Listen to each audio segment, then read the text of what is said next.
In a world filled with tragedy and chaos, we arrive weary and wrung out. We come to find shelter from our fears to discover hope.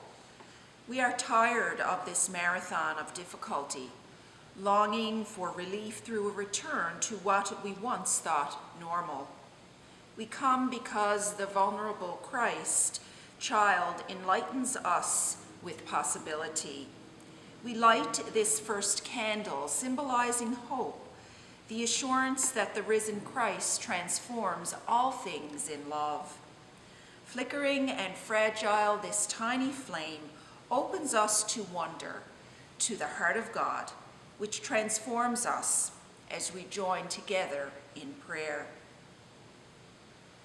We come to be sustained in life, O God, even as we wrestle. Inspire us to perceive the way of Jesus as the path of wholeness. Unite us to become a community of faith woven as one by the Spirit. Teach us how to live by loving kindness, becoming catalysts for hope in the hearts of those we encounter. Amen.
And a reading from the book of Isaiah, reading chapter 40, verses 30 to 31. Every youth grows tired and weary, and young ones stumble and fall. But those who hope in God will renew their strength. They will soar on wings like eagles. They will run and not grow weary. They will walk and not be faint. Amen. Advent is a time marked by waiting. We wait for God to make all things right, for justice to be meted out, for world leaders to make the right decisions, for wrongs to be righted, for our communities to be safe spaces for the vulnerable, for our earth to heal. We wait for our lives to get easier, for us to have the financial security that we need, for our relationships to be restored, for our bodies to ache less. We wait for our parents to understand us and our families to feel whole. We wait for our kids and our grandkids to be healed or come back home. We wait for the grief to end. But the waiting of Advent is one marked by hope. We wait with expectancy, with anticipation for the inbreaking of God to make all things new. And yet hope can feel like a drug that must be carefully administered. Too much and we're setting ourselves up for disappointment or disillusionment. Too little and we're freighted with despair. As we sit amidst our shattered dreams of what was not possible, or what came undone, or what we have lost, or what was never healed, it is difficult to know what hope is supposed to look like. Now, what are we waiting for exactly? How do we find real hope in the midst of all of our disappointments?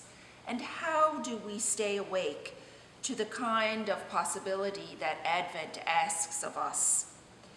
especially when we no longer have the privilege of childish dreams of sugar plums and gumdrops. We have been awakened to the reality of pain and suffering, and we no longer crave niceties or easy promises. We want the really real. We need true hope. Of course, there will come a day when we don't need to hope. Like the psalmist describes, a future will come where we will run and not grow weary, walk and not be faint. And so the long arc of God's love will redeem and remake the whole world and us in it. Hope then is the function of struggle. It is the realization of our limitations or of our lack of agency, or the inability for us to save ourselves and the ones we love. This kind of hope is not a wish list sent to Santa Claus. Advent hope is gritty. It shirks all false optimism. It is hope as protest, hope in the face of impossibilities. As writer Barbara Brown Taylor said, whether it is a seed in the ground, a baby in the womb, or Jesus in the tomb, it starts in the dark. And so as we wait expectantly for God to break into our world, into our communities, into our lives, may we have the eyes to see, soft hearts towards others, and open hands to what God has for us now, trusting that something new is going to break forth amid this Advent darkness.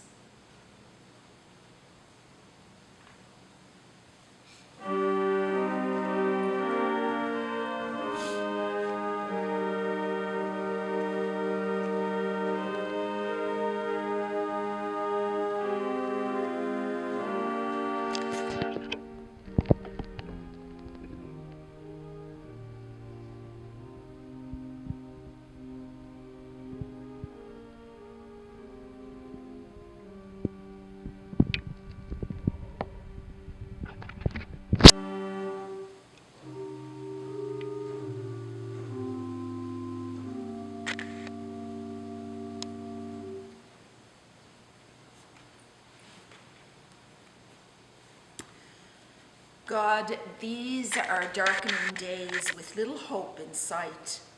Help us in our fear and exhaustion. Anchor us in hope. Blessed are we with eyes open to see the accumulated suffering of danger, sickness, and loneliness, the injustice of racial oppression, the unimpeded greed and misuse of power, violence, intimidation, and use of dominance for its own sake, the mockery of truth and disdain for weakness or vulnerability, and worse, the seeming powerlessness of anyone trying to stop it. Blessed are we who ask, where are you, God? And where are your people, the smart and sensible ones who fight for good and have the power to make it stick? Blessed are we who cry out, "Oh God, why does the bad always seem to win? When will good prevail? We know you are good, but we see so little goodness. God, show me your heart, how you seek out the broken, how you lift us on your shoulders and carry us home, no matter how weak we've become. God, seek us out and find us, we, your tired people, and lead us out to where hope lies, where your kingdom will come and your will be done on earth as it is in heaven. O God, fill me with your courage, calm me with your love, fortify me with your hope. Open your hands as you release your prayers. Then take hold of hope as protest. Amen.